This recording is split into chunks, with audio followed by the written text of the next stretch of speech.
한국이 개발한 세계 최고의 MLRS 체계인 K239 천무가 지난 8월 21일 폴란드에 도착한 지 불과 37일 만에 추가 11대가 폴란드 그다니아 항에 도착하여 충격을 주고 있습니다. 정말 엄청난 납기 속도가 아닐 수 없는데요. 지난 15일 폴란드 부하체코 국방부 장관은 자신의 SNS를 통해 호마르K 다연장 로켓 발사대의 추가 요소가 이미 폴란드에 도착했습니다. 11개의 K239 천무 발사대 모듈 하역이 완료되었으며 이는 우리 군수 공장으로 운송되어 옐츠 트럭과 통합될 예정입니다 라고 하였습니다. 빠른 납기로 정평이 나 있는 한국은 그 명성에 걸맞게 엄청난 속도로 폴란드에 무기를 인도해주고 있는데요. 천무 역시 K2 전차나 K9 자주포와 같은 무기 체계와 다를 바 없이 현재 빠른 납기가 진행되고 있습니다. 지난 5월 16일 옐츠 트럭 세대가 한국에 도착하여 6월 5일 세대 모두 천무 발사대와 통합이 완료되었고 6월 20일 그중 한 대의 천무가 폴란드 MSPO 전시회를 위해 먼저 선박에 선적되었으며 나머지 두 대는 6월 24일부터 31일까지 한국 ADD에서 진행된 기동 및 사격 테스트를 받았습니다. 그 사이 8월 18일부터 22일까지 5일간 폴란드 포병들이 한국에 직접 방문해 교육과정을 이수하는 시간도 가졌죠. 6월 20일에 선적된 한 대의 천무는 8월 21일 폴란드 현지에 도착했습니다. 당초 예정보다 12일이 늦어졌는데 선박 수송 중 이민자를 구조하기 위해서 시간이 지연되었기 때문입니다. 그리고 최근 9월 15일 11대의 추가 발사대가 폴란드에 도착하게 되었고 한국에서 폴란드까지 대략 50일가량 소요된다는 점을 고려하면 이미 7월 28일 11대의 발사대를 선적하여 보냈다는 것을 알 수 있습니다. 첫 번째 천무를 보낸 지 불과 37일 만에 11대를 추가로 보내준 것이죠. 일각에서는 한국군에 도입될 발사대 재고를 미리 건네준 것이 아니냐라고 하시는데요. 폴란드형 천무는 KT-2 탑재가 가능한 신형 발사대이기 때문에 한국군 도입 물량과는 별도로 진행되었으며 그저 생산 속도가 어마무시하게 빨랐던 것입니다. 11대의 천무 발사대는 이내 폴란드 옐츠사에 도착하여 옐츠 트럭과 통합하게 됩니다. 만약 옐츠 트럭이 이미 준비가 되어 있다면 지난 한국에서 걸린 통합 시간을 고려할 때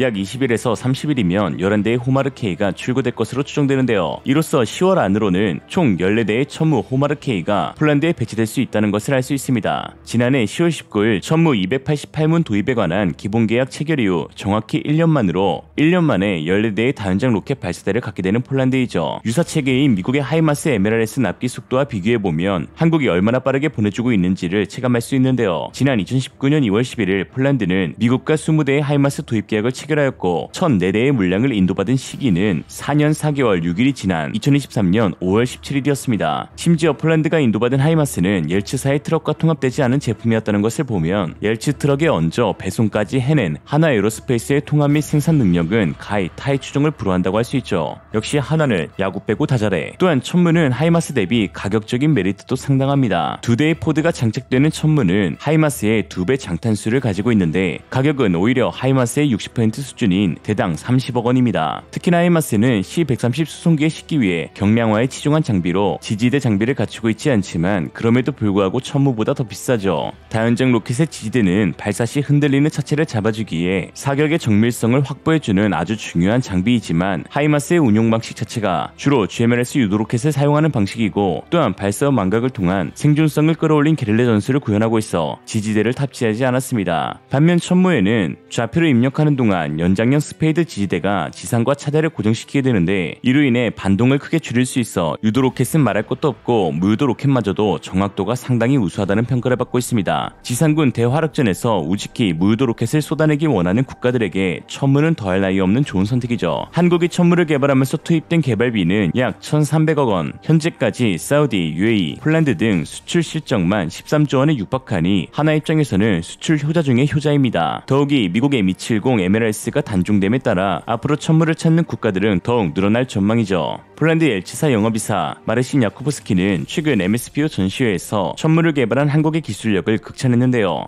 여기서 다소 놀라운 발언도 있었습니다. 한국에서 진행된 사격 테스트에서 천무에서 발사된 4발의 로켓이 각각의 이동 대상을 정확하게 추적하고 발사에 성공했다는 것입니다. Po mojej lewej stronie można zauważyć pojazd zabudowaną wyrzutnią czumą. Jest to koreański system artyleryjski. Jest to prezentowany drugi pojazd, który wysłaliśmy z 3 do Korei na początku tego roku.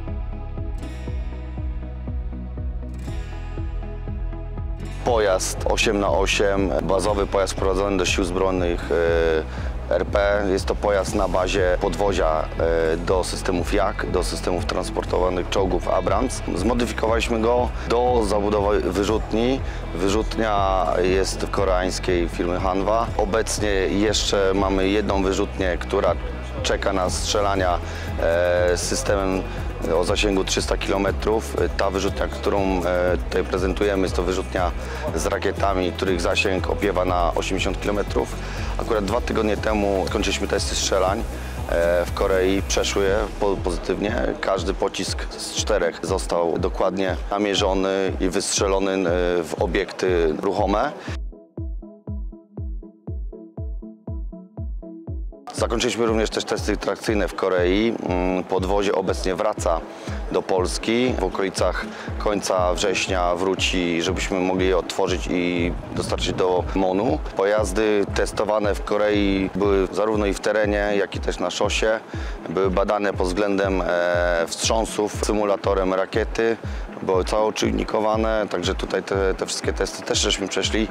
Jeżeli chodzi o kąty zejścia, natarcia, pozytywne to jest ogromny sukces dla nas, jak i dla PGZ-u, ponieważ nigdy wcześniej nie były badane w środowisku koreańskim, w środowisku bardzo wilgotnym.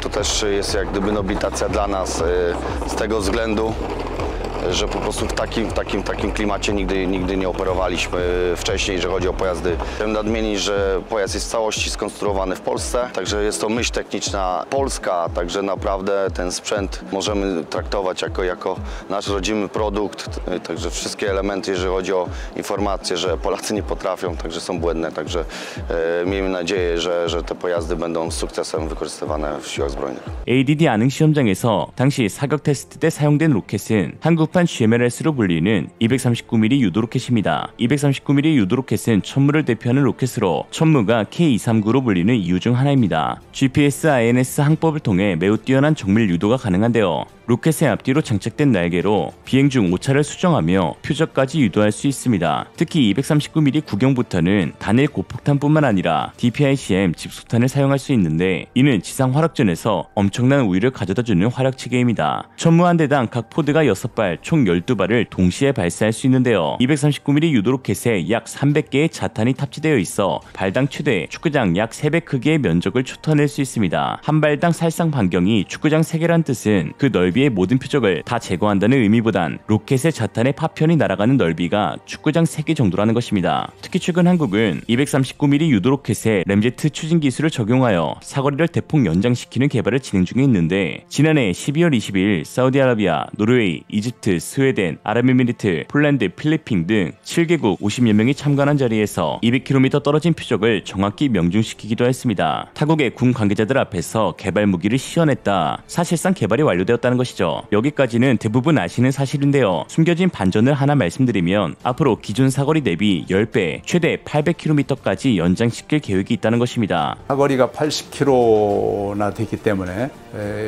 그런 능력이 있는데 지금 현재도 그걸 개량을 또 하기 때문에 앞으로는 그거를 800km까지 사거리를 더 연장하는 그런 식으로 지금 계획을 하고 있습니다. 한편 곧 열치 트럭과 통합될 11문의 천무는 간단한 현지 테스트를 거친 후 바로 18기계화 사단에 배치될 예정입니다. 제18 젤라즈나 기계화 사단은 에이브람스 전차와 레오파르트 전차가 배치된 곳으로 폴란드 동부 시에들체 인근에 위치해 있으며 이곳은 벨라루스와의 국경까지 불과 60km, 특히 바그너 그룹이 벨라루스와 작전을 수행했던 브레스트 군사기지와 80km밖에 떨어지지 않은 곳입니다. 특히 18기계화 사단의 장거리 화력 수단은 천무가 유일한 상황으로 최근 폴란드 동부에서 발생하고 있는 군사적 위협에 대응하여 억지력을 발휘하려면 천무의 빠른 배치가 필수적입니다. 18기계화 사단 사령관 야로슬라프 그로마진스키 준장은 자신의 SNS에 개인적으로 K239 천무를 기다리고 있다. 천무 다연장 로켓은 우리 지상군의 전투 능력을 변화시키고 우리가 동쪽의 위협에 대처할 수 있게 해줄 수 있다라고 했죠. 한편 최근 북한이 러시아와 군사적 협력을 도모하는 가운데 벨라루스의 루카센코 대통령은 푸틴 러시아 대통령을 만나 러시아 러시아, 북한, 벨라루스 3자 군사 협력을 제안했습니다. 블라디미르 푸틴 러시아 대통령은 15일 동맹국인 벨라루스와 회담을 개최했는데 북한과의 오래된 동맹 관계를 되살리려는 러시아의 노력에 벨라루스는 동참할 수 있을 것이라며 3국이 앞으로 다양한 군사 협력을 도모해야 한다고 제안하였죠. 이는 최근 폴란드의 급진적인 군비 증강에 비해 벨라루스의 군사력이 상대적으로 너무나 열세이기 때문입니다. 폴란드는 한국산 장비를 도입하면서 유럽 최강의 지상군 반열에 올랐습니다. 앞으로 1200대가량의 최신형 3.5세대 전차, 800문의 첨단 다연장 로켓을 보유하게 될 폴란드는 독일과 프랑스는 물론 전 유럽의 전차 MLS를 합친 것과 대등한 전력을 보유하고 있습니다. 특히 최근 역사적인 한미폴 군사훈련이 진행될 계획이 밝혀져 벨라루스는 크게 긴장하고 있는데요. 9월 17일 폴란드 지상군 화력시범 행사인 가을 화력전 아톰파이어 23이 개최됩니다. 폴란드가 도입한 K2 전차, K9 저주포, 천무 다연장 로켓이 기동시범 발사를 공개하는 것은 이번이 처음인데요. 폴란드는 그저 군 행사의 일환이라고 말하지만 사실상 한미폴 연합훈련이라고 봐도 무방하다는 평가입니다. 한국과 미국에서 도입한 장비들이 실제 전투 상황에서 필요한 스킬과 경험을 향상시키기 위한 실전 훈련이 실시되기 때문이죠. 특히나 폴란드에 주둔하고 있는 미군들뿐만 아니라 한국의 전차병, 포병들이 참가하여 폴란드의 K2, K9 천무를 직접 운용하기 때문에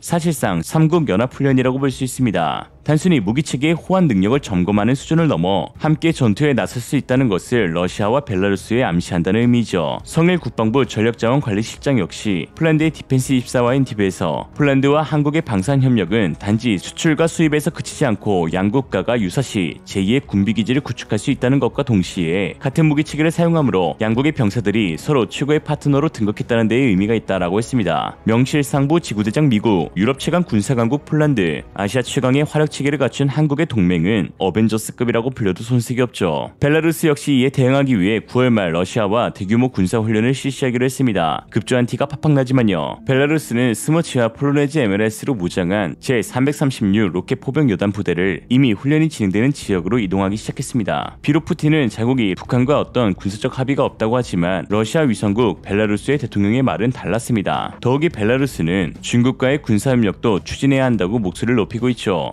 벨라루스가 이렇게 안절부절 못하는 것은 러시아가 벨라루스에 바그너 용병을 짬처리시켜 괜히 폴란드의 군비 증강만 자극한 측면도 있습니다. 폴란드의 강력한 군사력 증진에 벨라루스는 지푸라기라도 잡는 심정으로 이리저리 손을 내밀고 있는 것이죠. 사실상 한미폴 대 북러벨 대치 상황으로 변모하고 있는데요. 이러한 각국의 선택들이 과연 어떤 파장을 일으킬지는 섣불리 예측할 수 없습니다만 국내 일각에서는 한국이 수출에 눈이 멀어 잘못된 국제관계를 만들고 있다는 비판도 있습니다. 한국이 입으로는 평화를 바라고 있지만 누구보다 많은 무기를 생산하면서 줄곧 주변국의 군사력을 뛰어넘기만 바라고 있다고. 진짜 이래도 되는 거냐고. 응, 돼. 오늘의 한 줄 평. 진정한 평화를 원하거든 진정한 힘을 가져야 한다. 이상으로 리얼리즘이었습니다. 여러분의 생각은 어떠신가요? 현명하고 지혜로운 여러분의 의견을 지금 댓글에 남겨주세요.